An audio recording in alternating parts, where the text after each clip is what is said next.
শিশু ভক্তমণ্ডলী মায়ের আমার বাবারা, যে ছেলেটাকে কোলে নিয়ে পিতা হয়ে বাবা হয়ে ভগবানের চরণে সমর্পণ করল, যেটা আপনারা পারেন না, আমাদের ঘরে হয় না, সেই জন্য ভগবানের কৃপা করুন আমরা পাই না।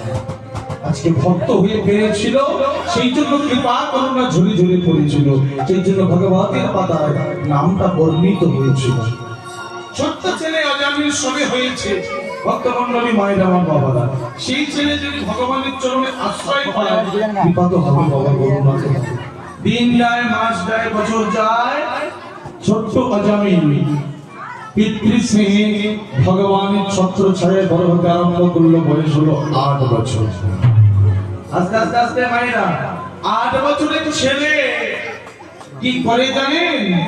সমবয়স্ক বন্ধু বান্ধবকে নিয়ে খেলাধুলা করে, যেমন করে আপনাদের আমাদের ঘরে বাচ্চাগুলো খেলে। আজকে বিলাস কথায় অজামিলও খেলছে 8 বছর বয়স। 8 বছরের ছেলে সমবয়স্ক বন্ধু বান্ধবকে নিয়ে খেলাধুলা করছে। খেলাটা নতুন খেলা, সবাইকে ডাকাডাকি করে, বলাবলি করে, ভাই আজকে আমরা একটা নতুন খেলা খেলবো। বলে নতুন খেলা কি রে? বলে একটা নতুন খেলা। এই খেলাতে অংশগ্রহণ যারা করবে তাদের কৃপা আছে, তাদের করুণা আছে, তাদের জিত আছে। এই খেলায় যারা প্রবেশ করে, যারা অংশগ্রহণ করে, ভক্তমণ্ডলী মায়েরা তারা হারে না। এই যে আপনারা বসেছেন, আসনটা ধরেছেন, জিতে গেছে। এই নামের খেলায় যারা অংশগ্রহণ করে তাদের হার হয় না। সমবয়স্ক বন্ধু বান্ধবকে নিয়ে এক জায়গায় করে ডাকাডাকি করে, ভাই আয় আজকে একটা নতুন খেলা খেলবো, যে খেলাটা খেললে খেলাতে কেউ হারে না। বাবু তুমি সবাই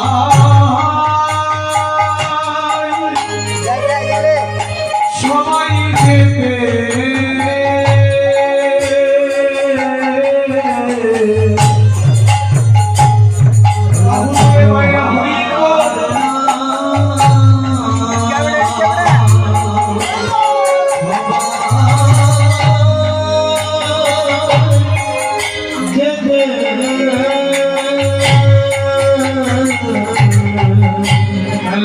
কেউ হবে না।